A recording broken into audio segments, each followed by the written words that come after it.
Imagine if every single printed book, digital archive, and massive computer server on Earth suddenly dissolved into dust.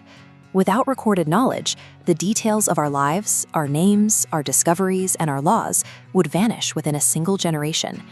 300,000 years ago, this was not a thought experiment. It was the daily reality of our earliest ancestors in Africa. With no permanent structures to shield them, these small groups faced a landscape defined by shifting glaciers, dense forests, and predators that were faster, stronger, and better armed by nature. How did a species with no way to write down a single instruction manage to survive, let alone build the foundation of everything we see today?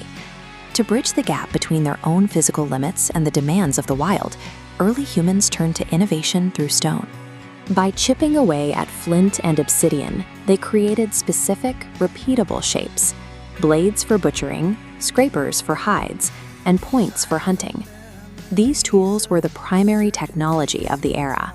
A single sharp edge allowed a small group to process large game and craft protective clothing, providing a level of resource management that was previously impossible. The next major advancement was the control of fire, a force that allowed humans to actively reshape the world around them. Fire transformed the night. It rendered tough foods digestible, provided life-saving warmth, and kept predators at bay. The campfire provided a reliable hub of safety. By gathering here, early humans shared warmth and organized their survival strategies, turning a small group of individuals into a coordinated community. With their basic physical needs secured, these groups began to manifest a need to express their experiences in a permanent way. In caves across the world, we find their first attempts to leave a mark. Using mineral pigments, they outlined the massive bulls and migrating herds that defined their world. These images served as a visual memory. They were the first medium used to tell the story of a hunt or the behavior of a beast to those who hadn't seen it themselves. Then, roughly 10,000 years ago, humans discovered they could manipulate nature itself to produce food on demand. This shift toward agriculture anchored humans to the soil. We see the result in excavations of the first permanent settlements, deep stone foundations that represent the end of the nomadic life.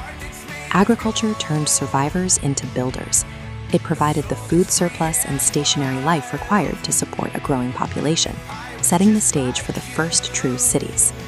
As settlements expanded into the first massive cities, the sheer volume of human interaction reached a breaking point. Tracking the grain harvests and labor needed to support thousands of citizens created a logistical load that no single human memory could sustain.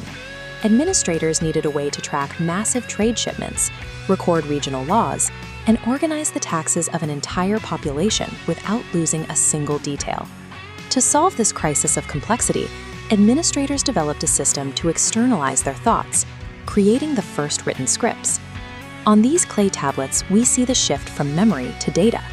These grids and symbols didn't capture poetry, they captured business contracts and grain counts, creating a record that could outlive the person who wrote it. When these marks were pressed into wet clay, the era of prehistory ended and recorded history began. But the massive world we navigate today was built on the work of those who lived before the first line was ever written. People who relied solely on their courage, their tools, and each other.